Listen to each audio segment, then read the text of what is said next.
కావచ్చు, లేకపోతే ఇప్పుడు కొత్తగా అగ్రవర్ణాల్లో ఉండే పేదలు కావచ్చు, వీళ్ళందరికీ కూడా రాజ్యాంగబద్ధంగా రిజర్వేషన్లు ఇవ్వాలి. ఇవి ప్రతి దశలో కూడా రిజర్వేషన్లు అమలు చేయాలనేది రాజ్యాంగం చెప్తా ఉన్నది. చాలా పబ్లిక్ సర్వీస్ కమిషన్స్ కూడా ఇదే విషయం చెప్తున్నాయి. సుప్రీంకోర్టు ఎన్నో సందర్భాల్లో జడ్జిమెంట్లో కూడా చాలా స్పష్టంగా సామాజిక న్యాయం పాటించాలని చెప్పి సుప్రీంకోర్టు చెప్పింది. కానీ ఇవాళ తెలంగాణ ప్రభుత్వం, తెలంగాణ పబ్లిక్ సర్వీస్ కమిషన్ ఈ ప్రాథమిక సూత్రానికి, రాజ్యాంగబద్ధమైన సూత్రానికి తూట్లు పొడుస్తూ ఉన్నది. దానివల్ల చాలామంది నిరుద్యోగులకు అన్యాయం జరుగుతున్నది. ఇక గ్రూప్ 1 ఎగ్జామ్ విషయానికి వస్తే మీ అందరికీ కూడా తెలుసు, ఆనాడు కేసీఆర్ గారు గ్రూప్ 1 నోటిఫికేషన్ ఇవ్వడమే కాకుండా గ్రూప్ 1లో ప్రిలిమినరీలో ఏ విధంగా రిజర్వేషన్ పాటించాలి, మెయిన్లో ఏ విధంగా రిజర్వేషన్ పాటించాలనేది చాలా స్పష్టంగా ఒక జియో నెంబర్ 55 ద్వారా స్కీమ్ ఆఫ్ ఎగ్జామినేషన్ కూడా ఇవ్వడం జరిగింది.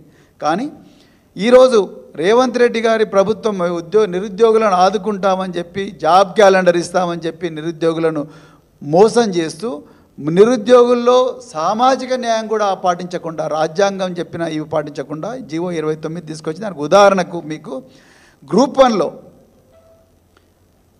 563 పోస్టులు, ఆనాడు కేసీఆర్ గారు 503 పోస్టులకు ఇస్తే ఈ ప్రభుత్వం 60 పోస్టులు ఎక్స్ట్రాగా కలిపి 563 పోస్టులకు 21 జూన్ 2024లో మరి మళ్ళీ ఇచ్చి, తర్వాత ఎగ్జాము జూన్ 9 నాడు కండక్ట్ చేసిండ్రు. రిజల్ట్స్ జూలై 28 నాడు రిజల్ట్స్ డిక్లేర్ చేసిండ్రు.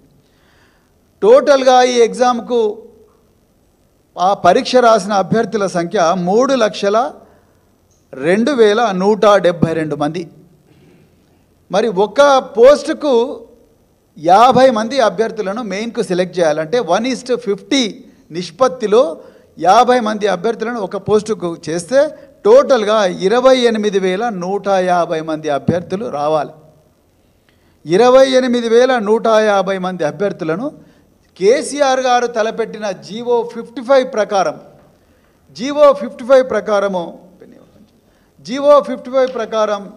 సెలెక్ట్ చేస్తే అందులో ఈ 563 పోస్టుల్లో రిజర్వ్ చేయబడని, అంటే ఓపెన్ కాంపిటీషన్ ఓసీ కోటాలో ఉండే పోస్టులు 209. అంటే ఈ 40%, ఈ ఎల్లో పచ్చ కలర్లో ఉన్న ఈ పోస్టులు 209.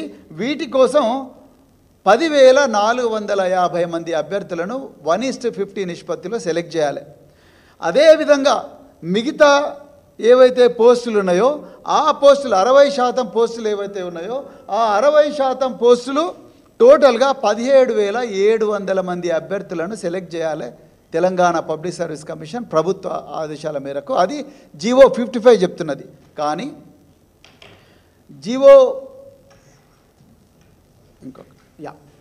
ఈరోజు రేవంత్ రెడ్డి ప్రభుత్వం ఏం చేసిందయ్యా అంటే, ఈ సామాజిక న్యాయం, అదేవిధంగా రాజ్యాంగం చెప్తున్న రిజర్వేషన్లు ప్రిలిమినరీ స్టేజ్లో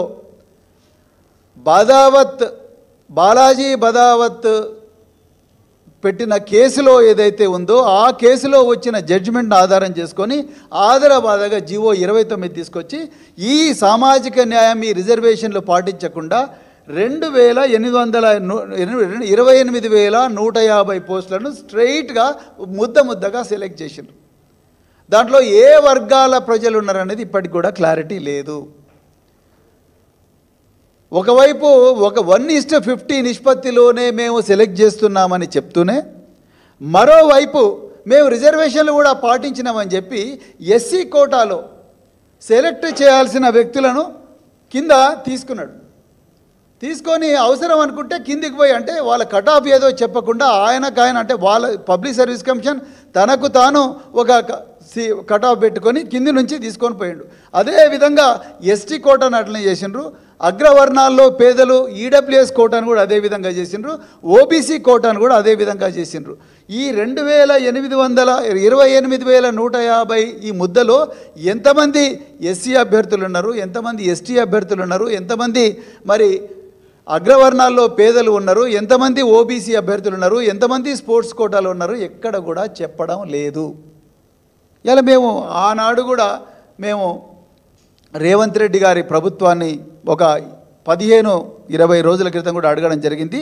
మీరెందుకు కట్ ఆఫ్ చెప్తలేరు? ఉదాహరణకు 33 లక్షల మంది అభ్యర్థులు ఉన్నారు. 3 లక్షల మందిలో ఓపెన్ కేటగిరీలో అంటే మెరిట్ ఉన్న ఏ కులానికి చెందిన అభ్యర్థి అయినా ఈ 10,450 మంది ఉంటే ఈ 10,450 మంది కట్ ఆఫ్ ఎంత?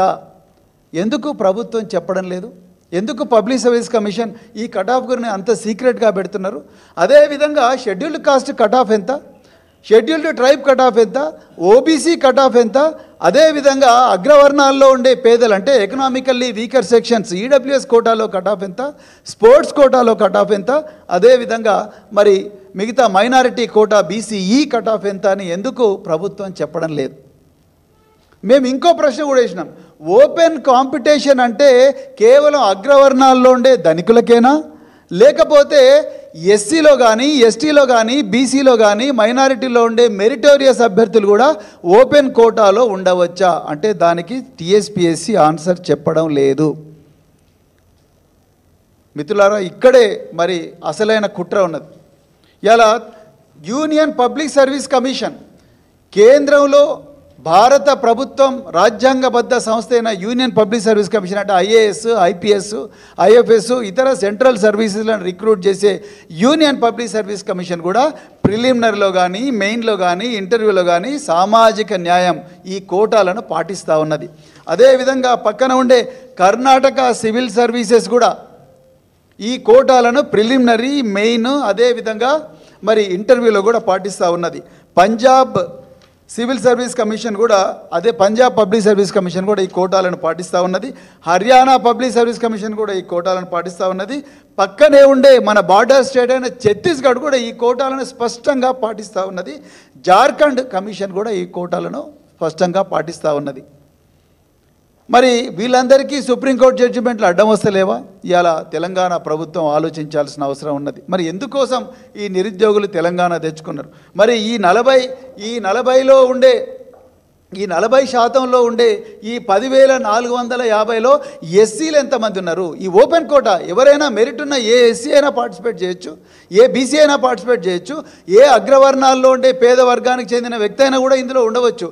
ఇందులో ఎంతమంది ఉన్నారో చెప్పమంటే ఎందుకు ప్రభుత్వం చెప్పడం లేదు? ఎందుకు దీన్ని అంతా సీక్రెట్గా పెడుతున్నారు? మేము వాళ్ళ పేర్లు అడుగుతలేం కదా, వాళ్ళ పేర్లు అడుగుతలేము, వాళ్ళ హాల్ టికెట్ నెంబర్లు అడుగుతలేము. ఎంతమంది ఈ ఓపెన్ కోటాలో ఉన్నారు? 10,450 అంటే 40% అన్రిజర్వ్డ్ కోటాలో ఎంతమంది ఉన్నారు? ఎందుకు చెప్పడం లేదు మీరు?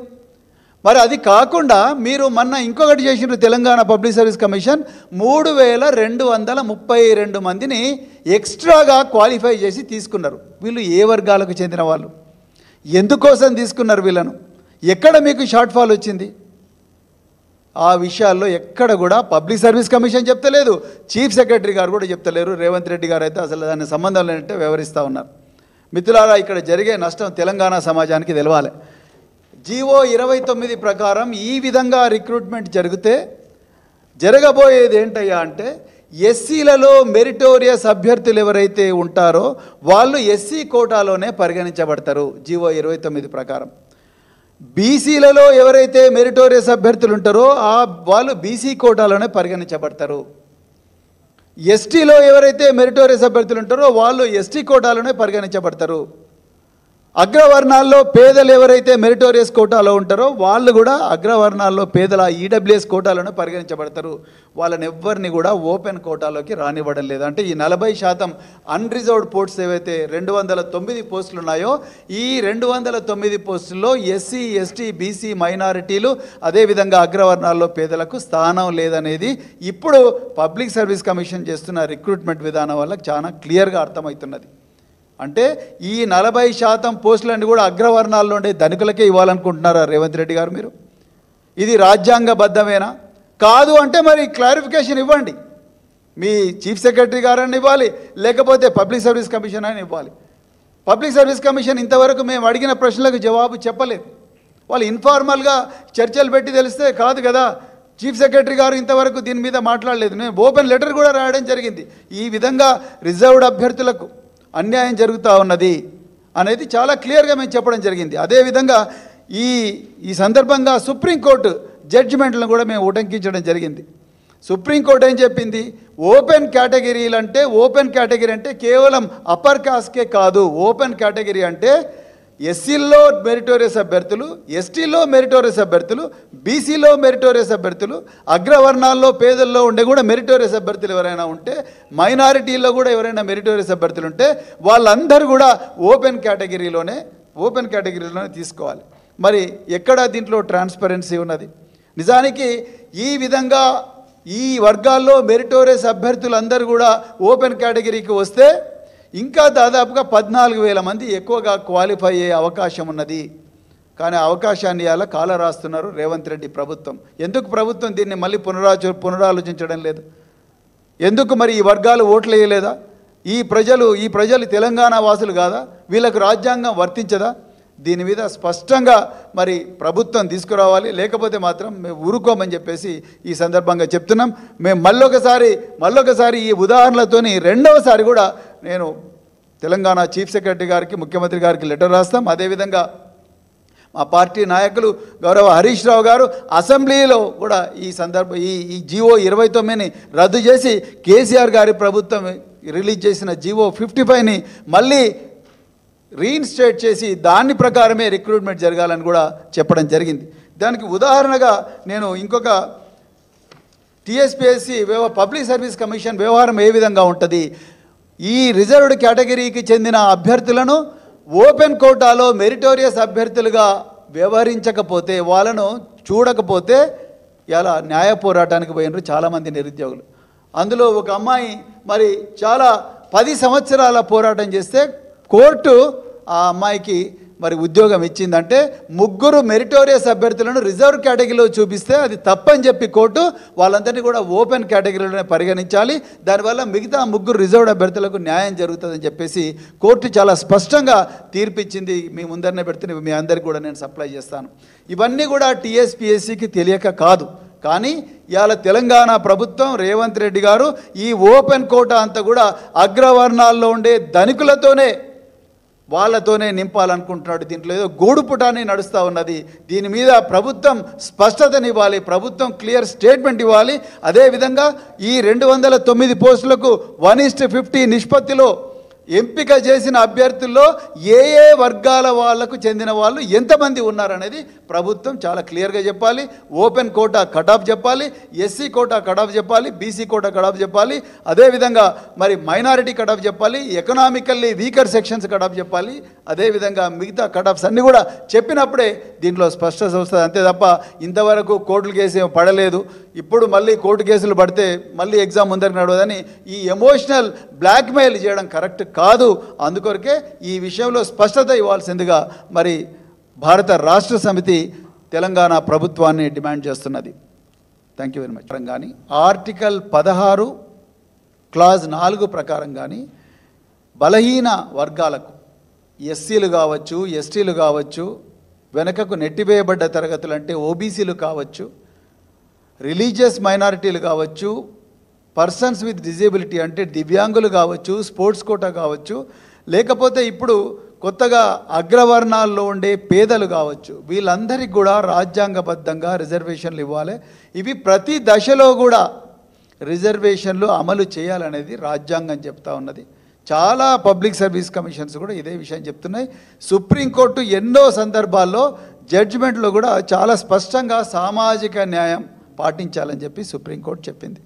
కానీ ఇవాళ తెలంగాణ ప్రభుత్వం, తెలంగాణ పబ్లిక్ సర్వీస్ కమిషన్ ఈ ప్రాథమిక సూత్రానికి, రాజ్యాంగబద్ధమైన సూత్రానికి తూట్లు పొడుస్తూ ఉన్నది. దానివల్ల చాలామంది నిరుద్యోగులకు అన్యాయం జరుగుతున్నది.